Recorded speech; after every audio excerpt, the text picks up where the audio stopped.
Well, hello, I am Larry Pond, and today we're going to talk about the individual tax updates with California taxes. First of all, a little bit about me. I'm a CPA, a personal financial specialist, a certified financial planner, and an enrolled agent here in Redwood Shores, California. I've been doing this since 1986, and I really enjoy talking about taxes. So let's get started with today's presentation. So we're going to focus on the California individual updates. We're going to talk about the middle class tax refund, the new first-time abatement, what student loan forgiveness means in California, a couple of individual tax credits, CalKIDs, and CalSavers. So let's get started with the middle class tax refund. So the California budget was recently passed, and AB 192 authorized $9.5 billion in tax refunds. And this was in response to the high inflation and high gas prices. So initially, the governor wanted to give everyone $400 in payments to pay for gas. Well, this is what the legislature came up with instead. So these payments are going to be paid automatically between October of 2022 and January of 2023. So there's nothing you need to do. However, to get this tax refund, it's based on your 2020 tax return, and it had to be filed by October 15th of 2021. So if you have not filed your 2020 tax return, you're not going to get this middle class tax refund. There's some adjusted gross income limits you need to be aware of. You cannot be claimed or eligible to be claimed as a dependent in 2020. Doesn't matter if you were claimed or not, as long as you were eligible to be claimed in 2020. You had to be a California resident for at least 6 months in 2020. And you have to be a California resident at the time of the payment, which means you have to be a California resident between October of 2022 and January of 2023.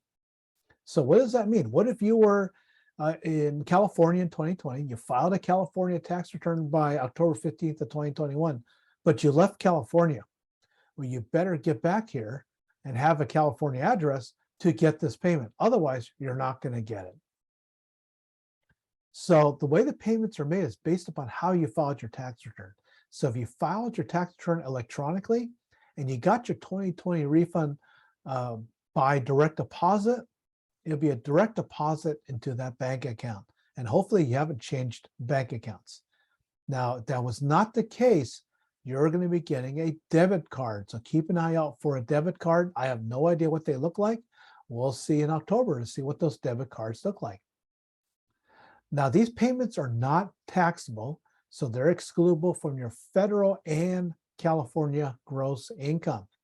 Also, the state has told us that these payments are not subject to withholding or levy for outstanding state tax liabilities or other outstanding state fees, penalties, or tolls. Now, what's not in there? Federal taxes. If you owe back IRS taxes, that could be seized. Or if you owe any private debts or you're under collections, they can be seized. Now, the Franchise Tax Board has put out what's called a middle class tax refund estimator. And I have the link right here on the slide here, or you just go to ftb.ca.gov. In the search box, type in middle class tax refund estimator. It'll take you to the webpage. You input your income, your how many dependents you have, and it'll tell you what the expected refund is going to be. So here's a chart of what the amounts are going to be. So let's start with married taxpayers. If you're married, filing jointly, and your income's less than $150,000, if you don't have any dependents, it's going to be a $700 refund. If you have a dependent, that's $1,050. Now, if your income's between $150,000 and $250,000, if with the dependent, that's $750. With the dependent, $500 if not.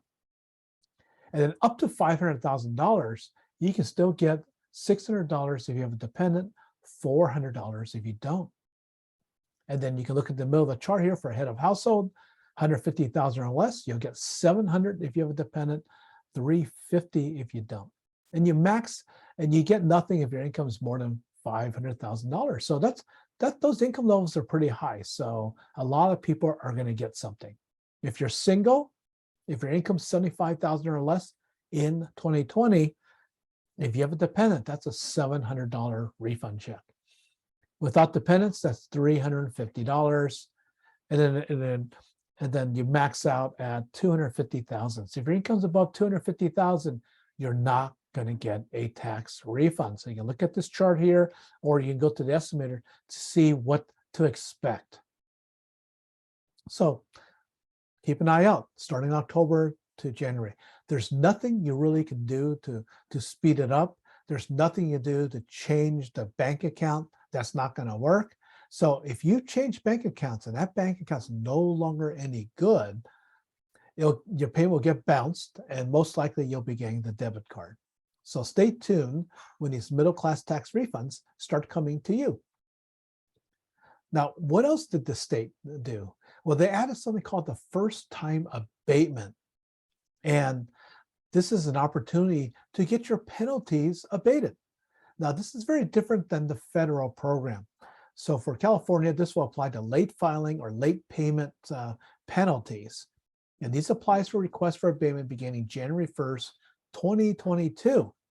Now, you're not eligible if you already got this first-time abatement, and you have to have all your tax returns filed and paid up. Now, if they're not paid up, you need to have an installment agreement with the state. And so you have to have an installment agreement set up. So once you're compliant, then you're eligible to request this. Here's what you got to be careful about, though. It's a once in a lifetime abatement. So if you used it once, you can't use it again. Unlike the federal version, you can do it every 4 years. So if you get the abatement, you keep your noses clean for at least 4 years, and you have a penalty again, you can probably get it abated on the federal level. Now, for California, it's a one-time abatement. So if the penalty is really small, I wouldn't blow it on this. I wouldn't use your once in a lifetime get out of jail free card. So if it's a big number, I think it's worth using. If it's a small number, don't do it, because you won't be able to use it again. And that's the way the law is written. Are they going to change it? Well, we can certainly ask them to, but that's what the law is. We've never had this before.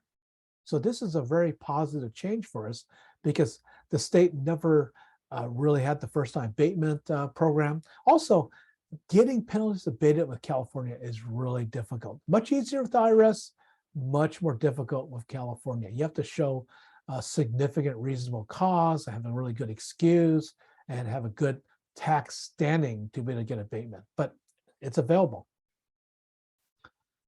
The state controller, now this doesn't happen until 2024, but the state controller has been directed that your state tax refund cannot be intercepted if you're getting the earned income tax credit or the young child tax credit. So if you owe back taxes to California, they can't intercept your refunds. However, if you owe back child support or family support, your refund will be used to cover those obligations if you're behind there. So we've heard a lot about the student loan forgiveness. So President Biden, through executive order, has provided for student loan debt relief. And it's being done through the Department of Education. And these only apply to federal loans. They don't apply to private loans, only federal loans. So you'll be able to forgive up to $20,000 of federal student loan debt for borrowers who received Pell Grants. Now, if you didn't get a Pell Grant, you can receive up to $10,000 forgiveness on other student loan debt. Now, there's some income limitations. It's if your income is $125,000 or less if you're single, $250,000 or less if you're married or filing head of household. So for federal tax purposes, as a result of the American Rescue Plan Act, this is what's called cancellation of debt relief. It's excluded. So there's no tax on this for federal purposes from 2021 to 2025. So we get the forgiveness this year on your federal tax return there's no tax due. However, California did not conform to this American Rescue Plan provision. So as the way the California law is written right now, any student loan forgiveness is going to be taxable. And we've been seeing news articles about this from various states. And for some reason, California's never seemed to be listed on one of those states where it's taxable. I don't know why, but that seems to be overlooked. A number of states are going to tax the student loan forgiveness, and California is going to be one of them. However, there are some provisions where the California relief of debt on student loans is not taxable. So let's go over these various programs where it could apply. Number one, the general insolvency cancellation of debt exclusion. If you're insolvent for tax purposes, then any cancellation of debt, credit cards, car loans, mortgages, student loan debt, it's not taxable. So before you put that number on your California return, got $10,000 or $20,000 taxable, see if you meet the definition of insolvency for tax purposes. There's the bankruptcy cancellation of debt exclusion. So if you have debts discharged through bankruptcy, it's not taxable for federal or state purposes. Loans forgiven due to working for a certain period of time in certain professions for any of a broad class of employers, such as working in underserved areas, those are not going to be taxable, those loans. So for example, I met a dentist. She graduated from dental school. She incurred $250,000 of student loan debt on getting her dental degree and all that training. So she agreed to work up north in California here for an Indian tribe. She's still getting paid as a dentist, but by working in this underserved area, in this underserved population, her student loans are getting forgiven. So she's basically working off of that, and it's not taxable. Loans refinanced by education institutions or tax-exempt organizations, if the refinancing organization requires students to perform public service work. So it could be working for a nonprofit, working for a city, a county, or some other agency. There's certain time requirements that you have to put in there. You know, in many cases, it could be 10 years or it could be 20 years. It depends on the specific program. So it's worth looking at. It depends on your profession too. I know we've had a shortage of nurses. So there are some programs where if you went to nursing school and you incurred student loan debt, if you agreed to work for some certain hospitals, then your student loans will be forgiven, but you have to look at the details of those plans. Loan payments made by the National Health Service Corps Loan Repayment Program and certain state loan reprogram programs. Death or disability, you die or you end up being disabled and your student loans forgiven, no tax on that. That was a recent tax change. For the longest time, even if you're disabled or if you died, it was still going to be taxable. But that was changed a few years ago. So death or disability. A lot of people are doing what's called the income-based repayment programs that's administered by the Department of Education. So the website that's really helpful is a studentaid.gov website. It'll have all this information about these student loan forgiveness programs. And as part of the executive order that President Biden announced, he reduced the income-based repayment programs. Now it's instead of a 10% maximum amount, it's down to 5%. If you can stick with that program and pay for at least 20 years, any remaining balance will be forgiven. So take a look at those details. And there's more details on for-profit schools that have closed. So if you went to a for-profit school that went out of business, and I'm located here in the San Francisco Bay Area, and one was the Art Institute. So if you had student loans from that, they closed, you might have forgiveness of those loans. So take a look at your the studentaid.gov website. Take a look at your loan servicer's website for all these details. There's a lot more details to deal with here. Let's talk about a couple of tax credits. So I know we have the earned income tax credit in California. You have the renter's tax credit. Well, we also have what's called the young child tax credit. And now it's available to taxpayers without earned income. If you have a child younger than 6 years old, if you have net losses of more than 30,000, you're not eligible. That makes sense. But if the wages has to be less than $30,000, so your wages less than $30,000, you will be eligible for this young child tax credit. And this tax credit is also along with the earned income tax credit. There's the foster youth tax credit. It's a new credit. It's a new refundable credit.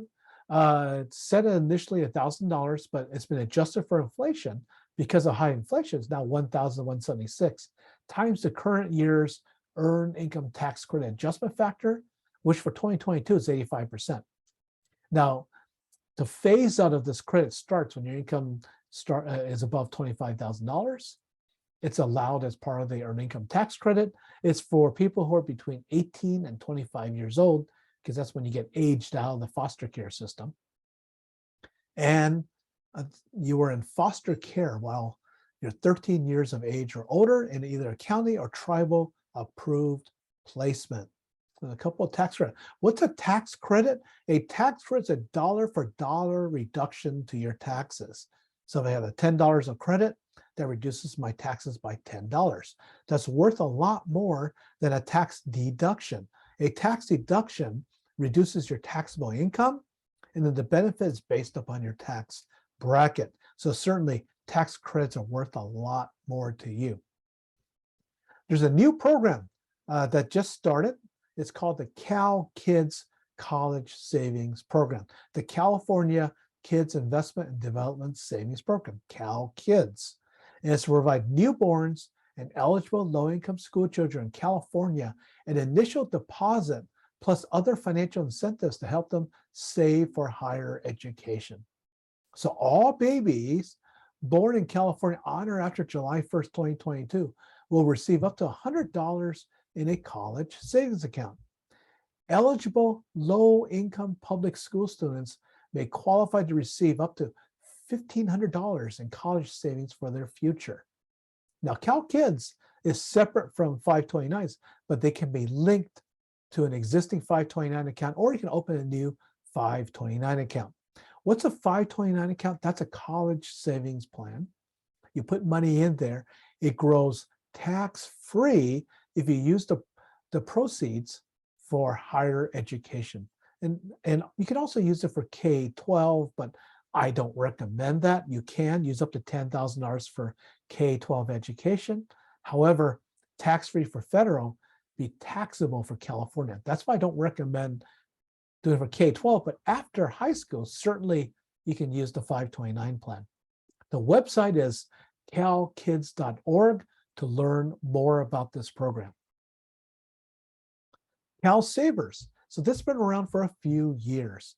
Not everyone has access to an employer-provided retirement plan. So California enacted CalSavers. It's administered by the state of California for employees working for a business that do not offer a retirement plan. So if your employer does offer a retirement plan, they're exempt from enrolling from CalSavers, but they still need to register if you have more than a minimum amount of employees. So for 2022, the deadline was June 30th, 2022, for employers of 5 or more California W-2 employees, and at least one is over age 18. So that's for 2022, 5 or more. Well, if you have 50 or more employees, you have to register in 2021.